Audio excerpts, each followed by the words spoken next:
whatever industry you pick, if you outwork everybody, if you try to be a little smarter than everybody, if you try to be a better salesperson than everybody, if you try to be better prepared than everybody, you've got your best chance. Because if you don't do it and somebody else does, I have the saying, work like someone's trying to take it all away from you.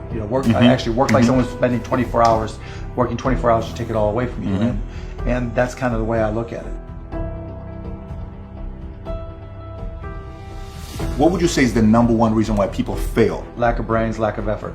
Lack of brains, lack of effort. Yeah, they don't do the work. They don't learn. When you walk in the room, when you start a business and you start to talk about somebody, you're never in a vacuum with no competition. Unless you're just extremely lucky.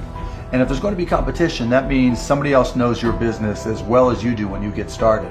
And if you walk into a competitive environment and they still know more about the business than you do and more about your customers, you're going to lose. But most people don't consider that. They don't do the work. They don't learn more about their industry. They don't know even about their business. And so you've got to put in the effort to know more about your industry than anybody else. And that's the brains part, and that's the effort part as well. Because look, if you're competing with me, you better know what you're doing. Otherwise, I'm going to kick your ass. And you're not going to outwork me. And so, the combination is usually what kills businesses early on more than anything. You could, within a 5-10 minute interview, say this dude's not going to make it as an entrepreneur. Yeah, I can typically tell, right? I can tell by their passion. I can tell by their focus. I can tell by their preparation. There's a whole realm of things in any business. Here's the business you're in, and here's 1,000 things that influence whether or not you're going to be successful.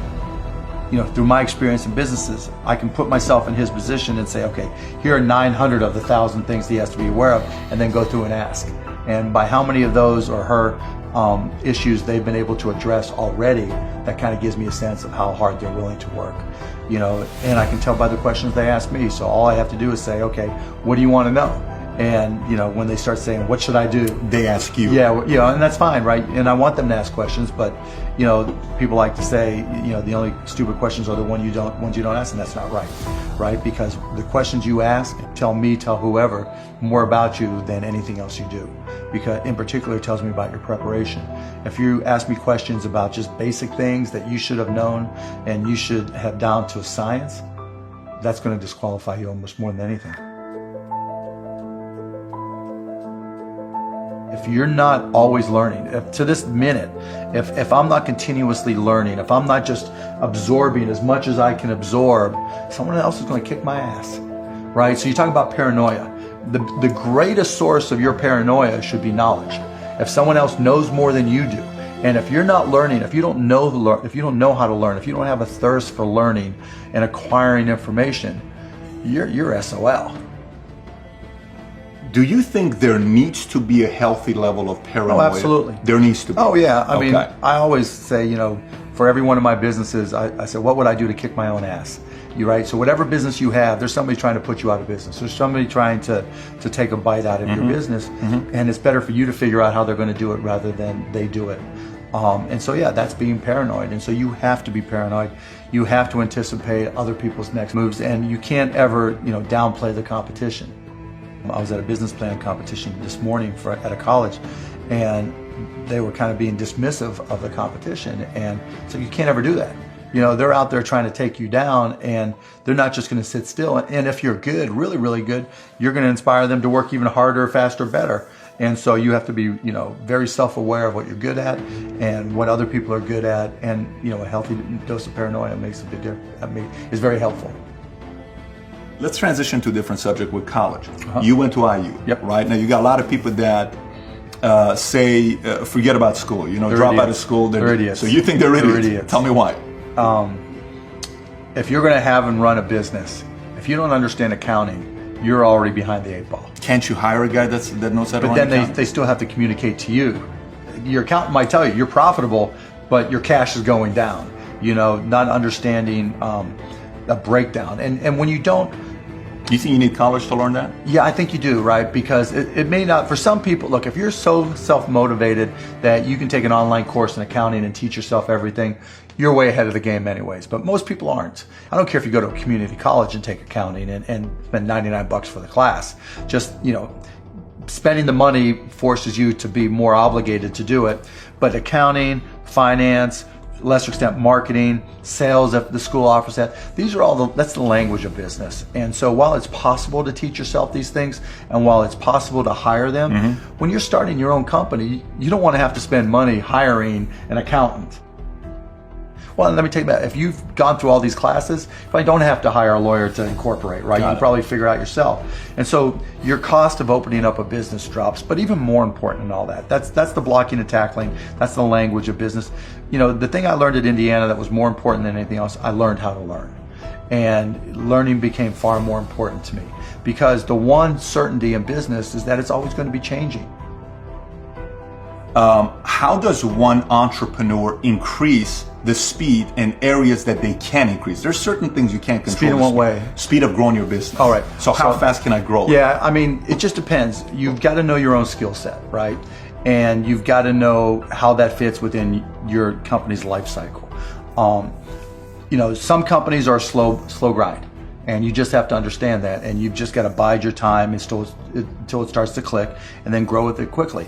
You know, if you're trying to release a product that needs to be ubiquitous, you've got to go as fast as you can, and then, you know, release a product, yeah, like a launch. Yeah, and you know, there's a lot of people who will say, you know, perfection is the enemy of profitability, right? And that doesn't mean you have to wait till it's a perfect product. It really just depends on what the product is. It, you know, a barbershop, right? Is it an app? Is it a service? Is it a product? But, you know, the key is looking for the low-hanging fruit. What customers are willing to write you a check or commit to it, you know, so that they're willing to integrate it into their daily lives or integrate it into their daily business. And so getting a commitment either through time or revenue is typically what I look for. And so if I can get a commitment, then I'm going to be able to learn. I'm going to see how they use it. Do they sustain usage? And then once I get the next one, you know, hopefully it came a little bit faster than the first one. Then I can ask for referrals, and then the next one, then the next one, and I just try to ramp it up. You know, when I bought the Mavs, we had no season ticket holder base.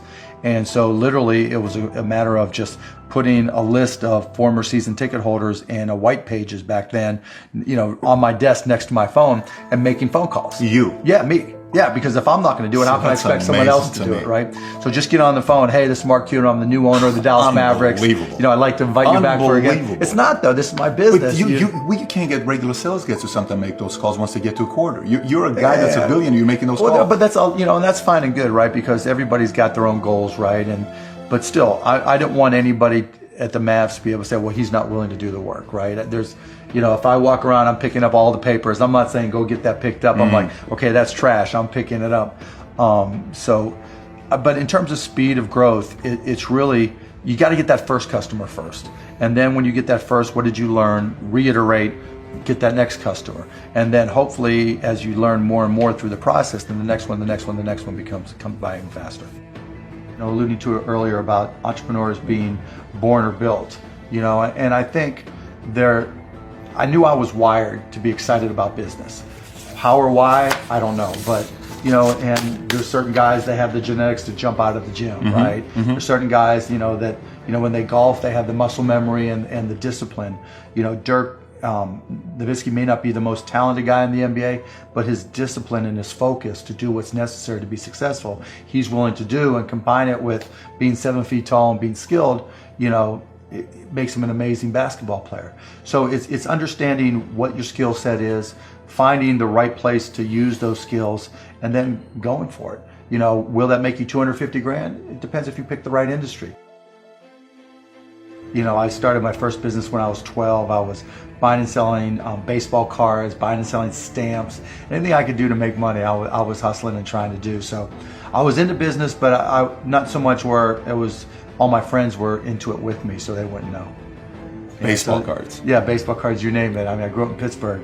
And so I would, probably even less than 12 years old, I would go out and buy a bunch of baseball cards that I collected, and I would package, I would say, okay, you're guaranteed to have a Pittsburgh Pirate in this package, and I would charge 3 times as much, and I'd set up on this park bench down in the park down in Scott Township where I grew up, and I'd have these little sales.